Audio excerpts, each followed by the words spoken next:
আল্লাহর নিয়ামতের শুকরিয়া আদায় করার বিরোধিতা করবে, তারা কুফরি করলো। পাঞ্জাবি থাকতে পারে গায়ে, টুপি থাকতে পারে মাথায়, টুপির উপরে পাগড়ি থাকলেও অন্তরে ঈমান থাকবে না। ঠিক কিনা বলো? ফতুয়া কি নকশবন্দির না নবীজি? কার ফতুয়া? পারলে তুমি উল্টে এলেও। এ মৌলবি আগেই কইছি ভাই, তুমি একটু লেখা নাও। পরে পরে পরে পরে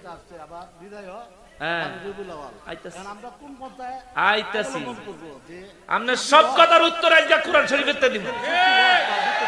মানে সব কথার উত্তর কোরআন শরীফেতে দিব। ফাইলে খুশি বন্ধ? হ্যাঁ, আচ্ছা মামুর ভূত করে ফাইলে একটু যা সাত কইয়া দিয়ে কি একটু কইয়া দিয়ে, আমি কোরআন শরীফেতে কইতাছি। মাশাআল্লাহ চেয়ারম্যান সাহেব, আরো ভালো হইছে আপনার কাছে দলিল দিয়া যাবো, আপনি দখল করে দিবেন। ঠিক না?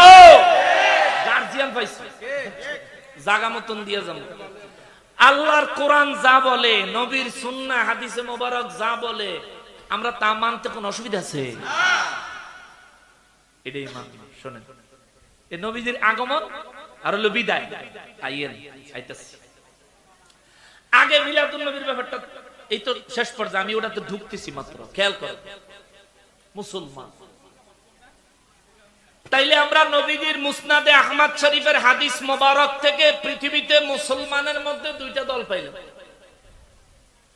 একটা দল হলো যারা আল্লাহর নিয়ামতের আলোচনা করে করে শুকরিয়া আদায়কারী হয়ে গেছে, তাদের দলে আছি আমরা। সবাই পড়েন আলহামদুলিল্লাহ। দ্বিতীয় দল হইল নবীজি সহ আল্লাহর নিয়ামতের আলোচনা তো করেই না, আমরা যারা আলোচনা করে শুকরিয়া আদায় করি, আমাদের বিরোধিতা করে বিভিন্ন ফতুয়া দেয়। আমার নবীর ঘোষণা, আমার নবীর ভাষায়, আমার নবীজির ফতুয়ায় তারা হইল কাফের। ঠিক কিনা বলেন? দলিল এই মুসনাদে আহমদ শরীফ।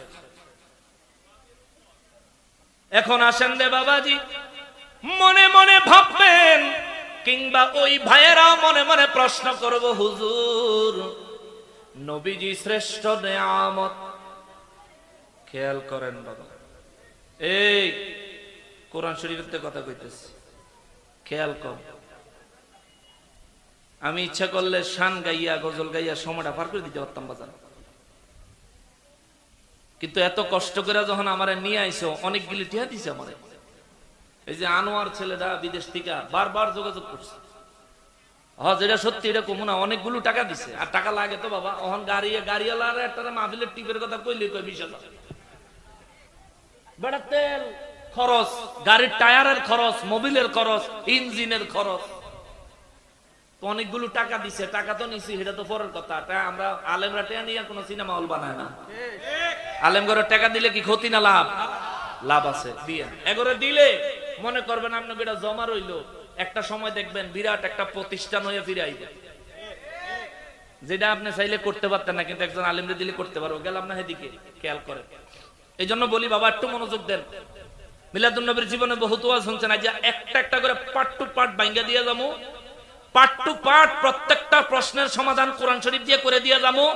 এরপরে কোনো মামুর ফুট যদি কথা কই না থাকে, রাত 3টা বাজে হইলো আমি আছি।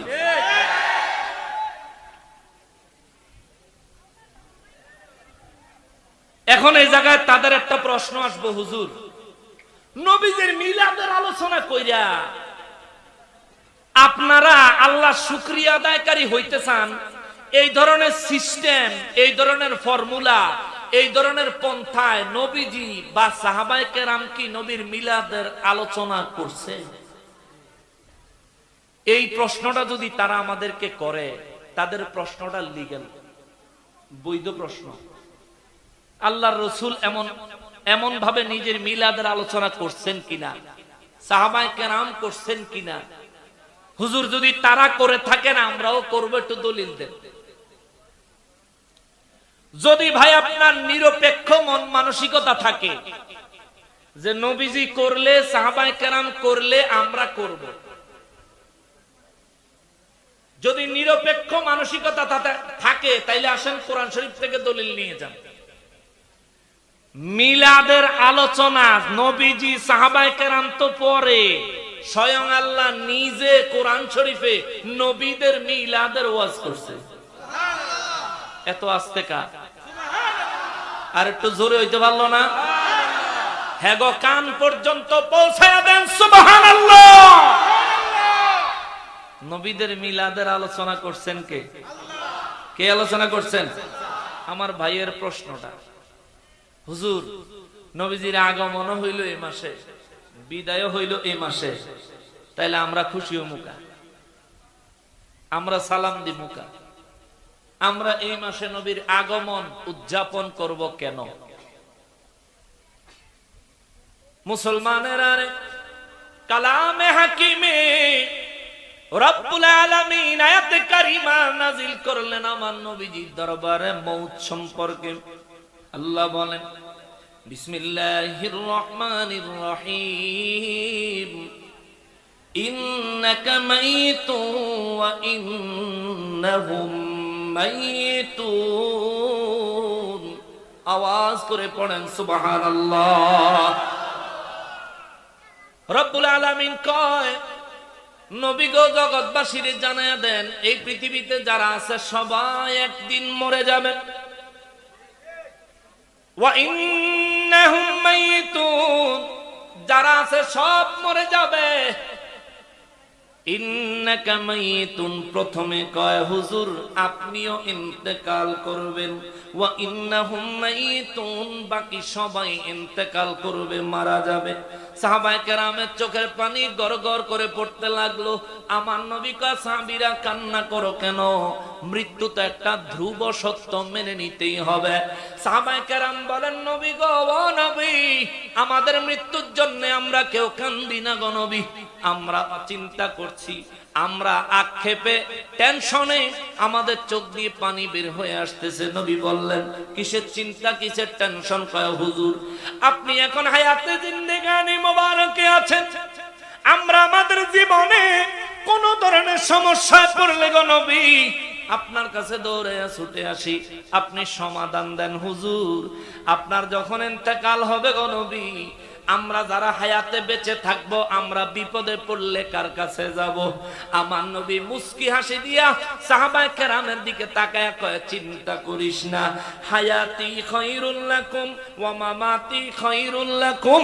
আমি নবী হায়াতে তোমাদের জন্য যেমনি ভাবে উপকারী, আমি নবী হায়াতে থাকা অবস্থায় তোমাদেরকে যেমনি ভাবে সাহায্য করতে পারি, আমি নবীর ইন্তেকালের পরেও তেমনি ভাবে তোমাদের জন্য উপকারী, তেমনি ভাবে তোমাদেরকে সাহায্য করতে পারবো। চিৎকার দিয়া কোন সুবহানাল্লাহ, আল্লাহু আকবার। তাইলে নবী কয়, আমি জিন্দা থাকতে তোমাদের জন্য যেমন, ইন্তেকালের পরেও তোমাদের জন্য তেমন। তাইলে নবীর জিন্দা থাকার ইন্তেকালে কোনো পার্থক্য আসেনি? আছে। অনেকে বলবেন হুজুর নবীর জিন্দা থাকার ইন্তেকালে পার্থক্য নাই। উদাহরণ দেন, দলিল দেন। শুনেন, আবু বকর রাদিয়াল্লাহু তাআলা আনহুর রওজা মোবারক, আমার নবীজির রওজা মোবারকের পাশে, এই কথাটা আমরা সবাই জানি, ঠিক আছে নি? আবু বকর রাদিয়াল্লাহর মাজার শরীফ আমার নবীজির রওজা মোবারকের পাশে, এই কথা ঠিক আছে? শর্ট করে একটা প্রুফ নিয়ে আসি। আবু বকর রাদিয়াল্লাহু তাআলা আনহু যখন ইন্তেকাল করবেন, 3 দিন অসুস্থ ছিলেন। তিনি সাহাবায়ে কেরামদেরকে বললেন, ওমর ফারুক রাদিয়াল্লাহু তাআলা আনহু, আলী রাদিয়াল্লাহু তাআলা আনহু, ওসমান রাদিয়াল্লাহু তাআলা আনহু বলে, ভাই আমার দয়াল নবীজি আমার জন্য নবীজির পাশে জায়গা রেখে গেছে, কবরের জায়গা। ভাইরে, নবীজির ইন্তেকালের পরে আমি খেলাফতের দায়িত্ব পালন করছি, আমি আবু বকর জানি না নবীজি খুশি হবেন এমন ভাবে দায়িত্ব পালন করতে পারছি কিনা। আমি যদি মারা যাই, আমার লাশটা গোসল দিয়া কাফন পরাইয়া নবীজির রওজা মোবারকের পাশে, আলী তুমি একটু যাইও, তুমি তো নবীজির জামাতা, আহলে বাইত। ও আলী, নবীজি তোমার অনেক ভালোবাসতেন, তুমি নবীজির দরবারে গিয়া নবীজির সালাম দিয়া জিজ্ঞেস করবা, ইয়া রাসূলুল্লাহ আপনার গোলাম আবু বকরের ইন্তেকাল হয়েছে, তার জন্য আপনার পাশে আপনি জায়গা রেখে গিয়েছিলেন, হুজুর আবু বকর অনুমতি চায় আপনার পাশে শোয়ার জন্য। সুবহানাল্লাহ। আবু বকর রাদিয়াল্লাহু কয় আলী, আমার দয়াল নবী যদি অনুমতি দেয় তাইলে আমারে সেখানের শোয়াইও, আর নবী যদি অনুমতি না দেয় আমারে নবীজির পাশে শোয়াইও না, জান্নাতুল বাকিতে কবর দিও। ইন্তেকালের পর হযরতে আলী রাদিয়াল্লাহু তাআলা আনহু যায় ডাক দিলেন, আসসালাতু ওয়াসসালামু আলাইকা ইয়া রাসূলুল্লাহ। আপনার সব থেকে প্রিয় সাহাবী, আপনার দুনিয়ার বন্ধু, কবরের বন্ধু, হাসরের বন্ধু যারা আপনি বলছেন, হুজুর আপনার ওই প্রাণ প্রিয় বন্ধু আবু বকরের ইন্তেকাল হয়েছে, সে আপনার কাছে অনুমতি চায় আপনার পাশে তাকে কবর দেওয়ার জন্য, আপনার পাশে থাকার জন্য। আমার নবী রওজা মোবারক থেকে ডাক দিছে, আলী আমার বন্ধুকে আমার পাশে শোয়া দাও। আল্লাহু আকবার, নারে তাকবীর, আল্লাহু আকবার, ইয়া রাসূলুল্লাহ, সুন্নাত ওয়াল জামাত জিন্দাবাদ, পবিত্র ঈদে মিলাদুন নবী জিন্দাবাদ। তাহলে আমার নবীর ইন্তেকাল আর জিন্দা থাকায় কোনো পার্থক্য নাই, কোনো পার্থক্য নাই।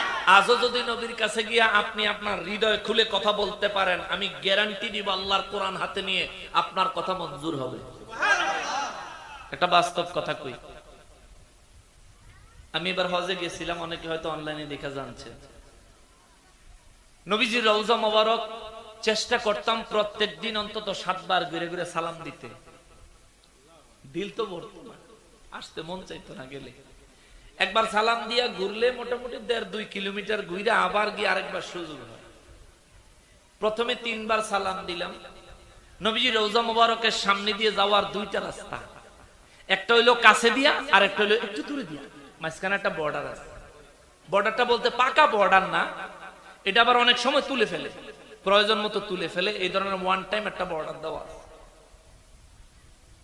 আমি প্রথম 3 বার কাছে দিয়ে সালাম দিলাম, খুব খুশি লাগলো। 4র্থবার যখন গেলাম, ওই কাছে দিয়ে অনেক মানুষ যায়, আমারে আর যাইতে দিল না, আমার ওই দূরের রাস্তাটা দিয়ে পাঠিয়ে দিল, অর্থাৎ ওই ডিভাইডারের বাইরে দিয়ে। তা আমি সালাম দিলাম আর বললাম, বাবা আল্লাহর কোরআন হাতে, আল্লাহর কোরআন হাতে এক শব্দ মিথ্যে বলবো না।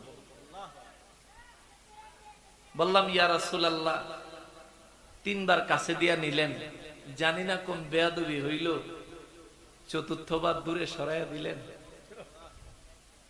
হুজুর আর 3 বার আছে,